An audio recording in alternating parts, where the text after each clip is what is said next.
Bonjour, merci donc de m'avoir invité.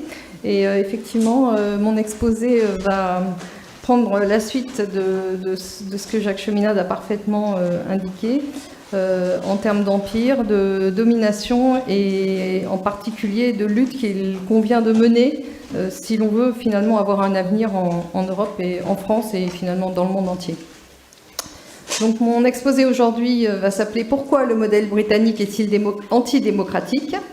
et derrière le libéralisme, la dictature des institutions britanniques.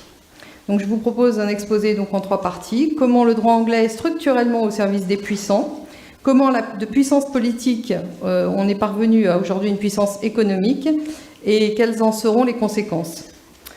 Alors, c'est un peu plus académique que ce que vous avez eu avant, mais je pense que c'est assez structurant pour l'esprit de comprendre d'où viennent nos institutions, les institutions européennes et également les institutions américaines.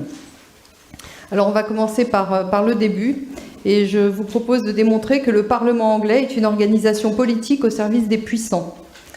De quoi parle-t-on ? Eh bien, tout d'abord, on parle de la Magna Carta, qui est apparue en 1215, qui a été quasi immédiatement abrogée, pour ressurgir en 1216, avant d'être amendée, complétée par une loi domaniale en novembre 1217. Une 4e version voit le jour en février 1225, qui valide la disparition de la moitié de celle promulguée en 1215.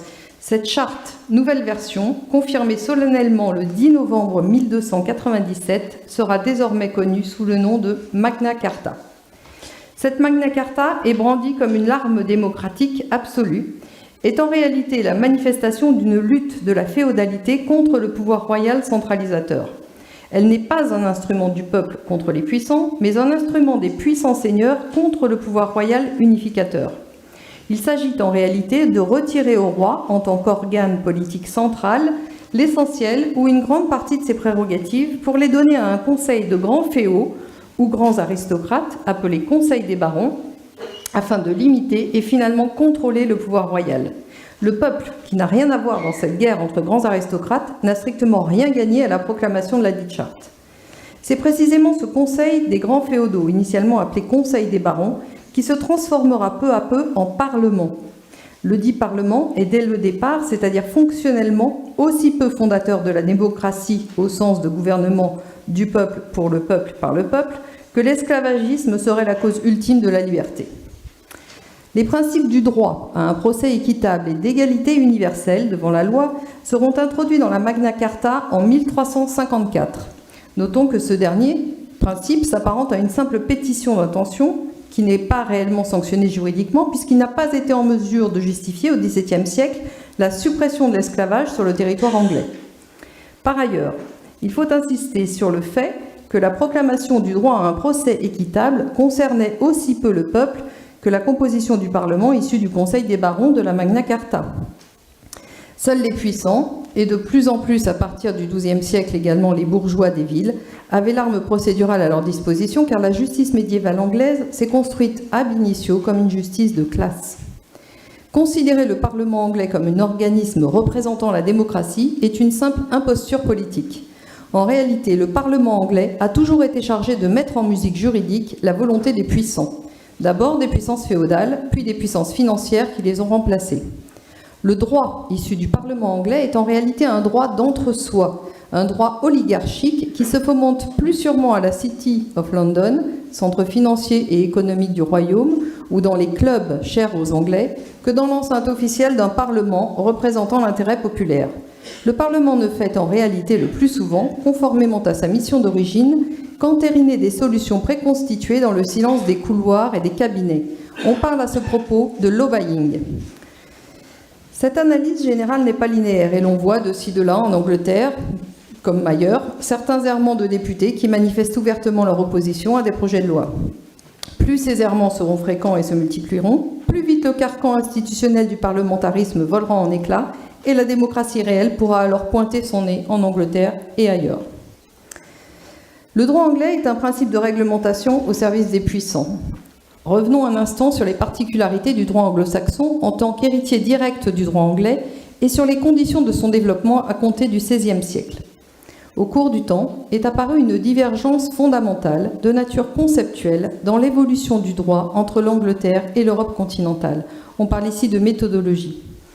À la suite de l'effondrement de l'Empire romain, le droit s'est développé en Europe autour de la double hélice du pouvoir temporel d'une part et du pouvoir spirituel d'autre part.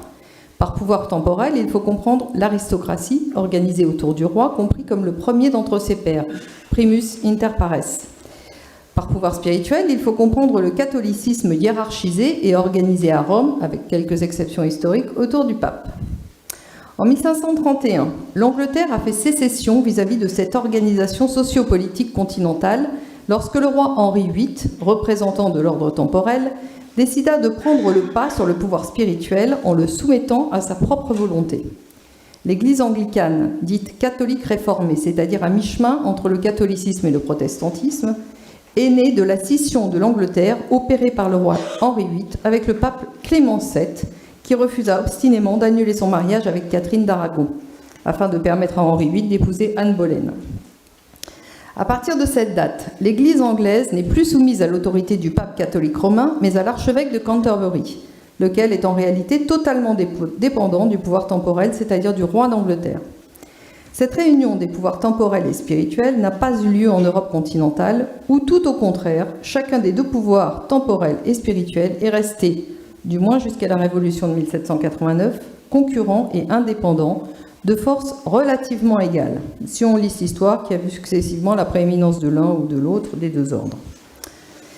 La porosité structurelle liée au fait que les grandes familles d'aristocrates occupaient de facto les postes de dignitaires dans ces deux ordres, ordre politique au sens où il structurait effectivement l'organisation de la société, n'a pas eu pour conséquence une normalisation des intérêts de ces ordres qui sont historiquement restés distincts et concurrents. En Europe continentale, le pouvoir temporel avait toujours dû composer avec le pouvoir spirituel et réciproquement. En outre, ces deux pouvoirs avaient pour caractéristique d'être organisés de façon hiérarchique, c'est-à-dire verticale, ce qui leur conférait une force sociale et politique équivalente. Il en est résulté que le pouvoir normatif des autorités temporelles, seigneurs et rois compris, a toujours été limité par le pouvoir normatif de l'autorité spirituelle, centralisée à Rome sous l'autorité du pape. Cette double compétence, normative structurelle, a sans doute été, depuis la disparition de l'Empire romain, le seul réel point commun des différents pays européens. Nous avions donc, de façon ontologique en Europe continentale, une organisation politique naturellement organisée autour de l'idée de contre-pouvoir. Cette organisation politique et sociale, qui a caractérisé la période du Moyen-Âge en Europe, est la raison principale qui fait que l'Ancien Régime était structurellement beaucoup moins absolutiste que le sont les prétendus régimes démocratiques actuels, discrètement fondés sur la domination des capitaux et calqués sur les préceptes dérivés du droit anglais et l'anonymat. Si le droit anglo-saxon est aujourd'hui fondé sur la prééminence financière et économique, il est ontologiquement, depuis le XVIe siècle, mis au service exclusif des puissants.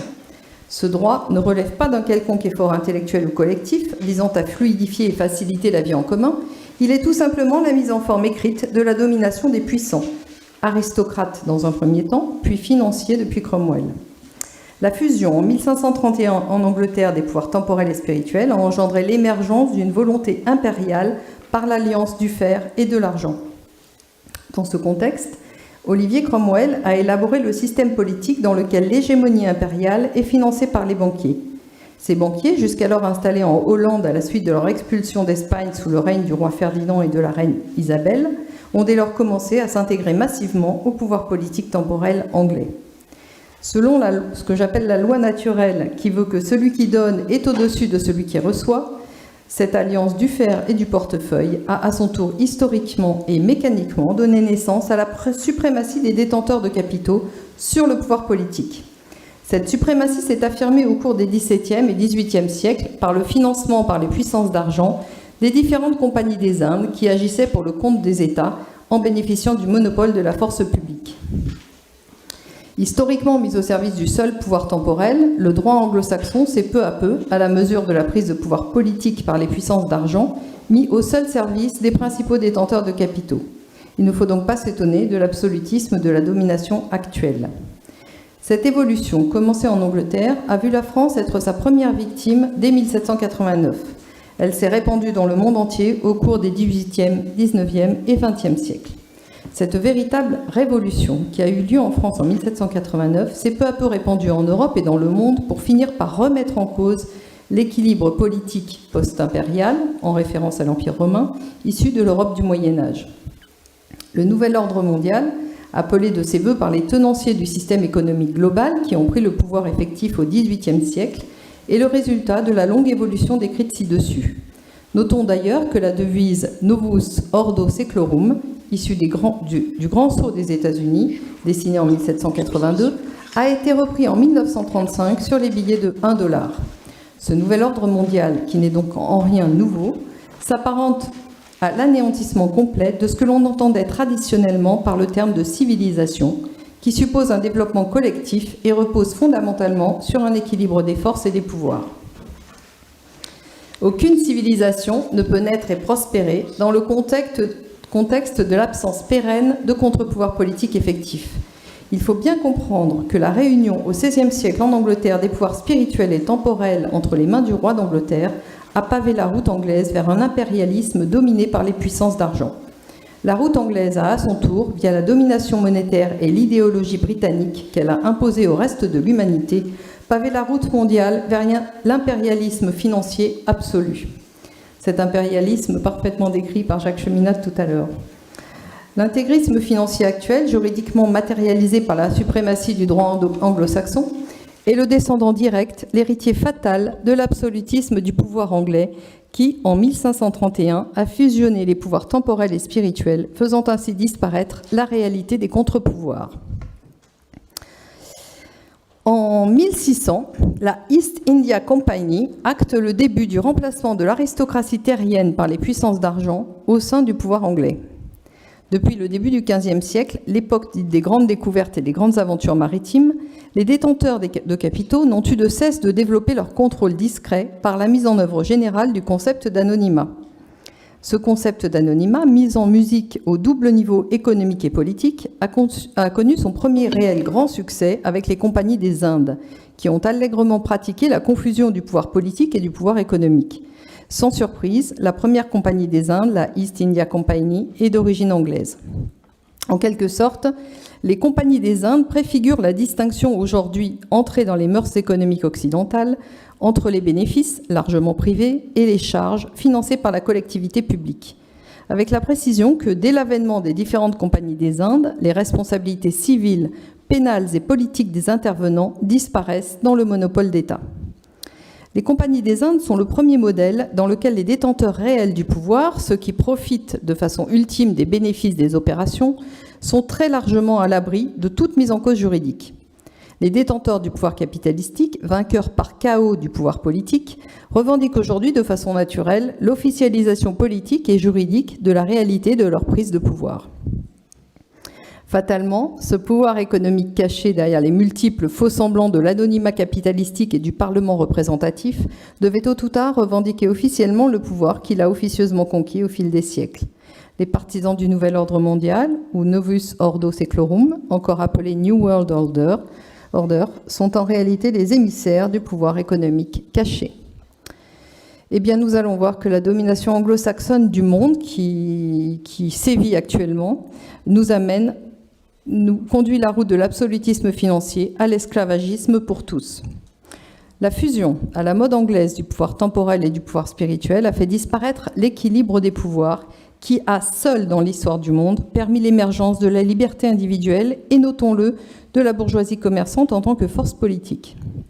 Car l'émancipation populaire n'a pu, en Occident, voir le jour qu'en raison de l'instable équilibre politique entre pouvoir temporel et pouvoir spirituel. Plus récemment, au XXe siècle, et toujours sous l'influence néfaste des banquiers globalistes, l'élimination de tout contre-pouvoir est devenue internationale. Ayant disparu dans l'organisation interne des États occidentaux, un contre-pouvoir a toutefois existé de façon non institutionnelle depuis la Seconde Guerre mondiale au travers de l'antagonisme international des blocs de l'Est communiste et de l'Ouest libéral.